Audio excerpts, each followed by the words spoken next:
Magandang araw sa lahat at ngayon ay tatalakayin natin ang ukol sa problema at solusyon. Ano nga bang ibig sabihin ng problema at solusyon? Sa buhay natin ay mayroon tayong mga kanya-kanyang problema, hindi lang sa ating sarili, sa ibang tao at yung ating mga kalikasan. Katulad ng mga nakikita natin sa mga palabas, ay mayroon silang mga solusyon katulad ng mga tagapagligtas, no? Katulad ng mga superheroes na ating nakikita, sila yung solusyon sa mga problemang nakikita natin sa mga palabas. Ano nga bang ibig sabihin ng problema? Ang problema ay tinatalakay na isyu o suliraning kailangan ng kalutasan o solusyon. Tinatawag itong problem sa Ingles. Halimbawa nito ay ang kahirapan, kakulangan ng libro sa pampublikong paaralan at iba pa. Ang solusyon naman ay ang kaparaanan upang mairesolba ang isang isyu o problema. Tinatawag na solusyon sa Ingles. Halimbawa nito ay ang paglilinis sa kanal o hindi pagtapon ng basura upang makaiwas sa pagbaha.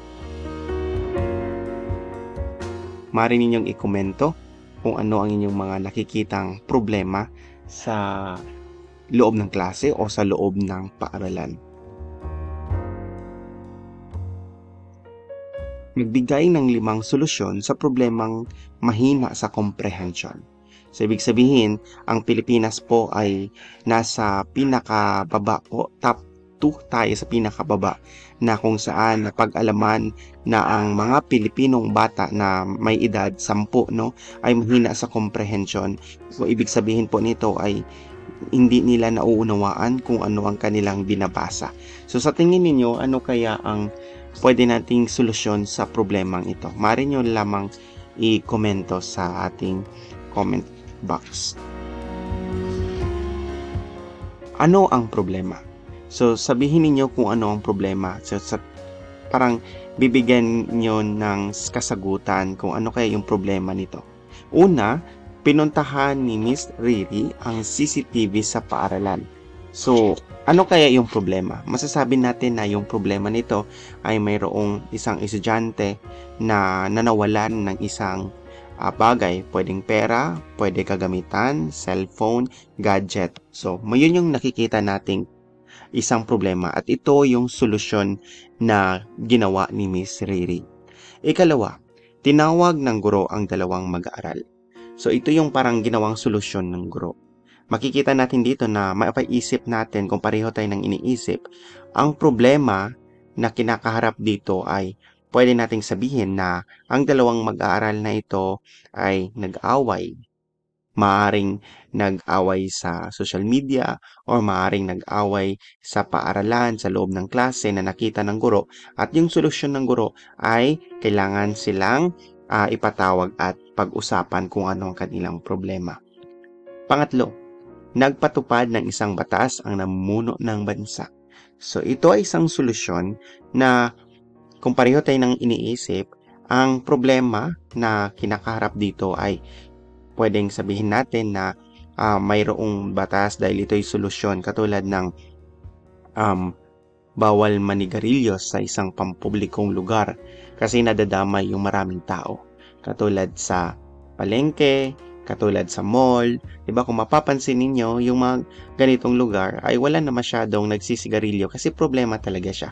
So ito yung mga nakitang solusyon sa paggawa ng batas.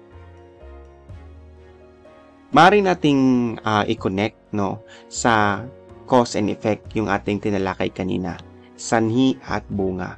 Pag sinabi nating sanhi, ang sanhi ang dahilan ng pangyayari o cause sa Ingles. No? Ang bunga naman ay ang resulta ng isang pangyayari o effect sa Ingles.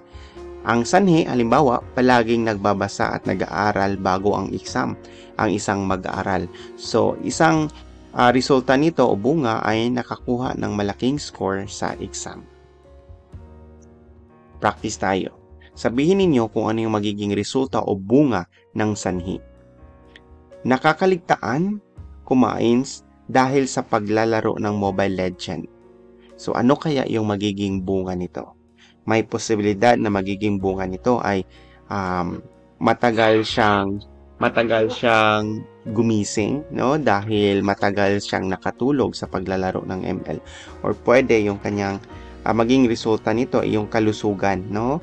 May mangyayari sa kanyang mata, may mangyayari sa kanyang katawan. At pangalawang sanhi, bumili ng bulaklak at ibinigay sa nanay sa Mother's Day. So, ang posibilidad nito na maging bunga ay pwede nating sabihin na matutuwa, no? Ang nanay, pwedeng sabihin na iiyak sa tuwa ang magulang. So, ito yung, kumbaga, practice natin para malaman natin kung ano yung sanhi at ano yung bunga. Maraming salamat.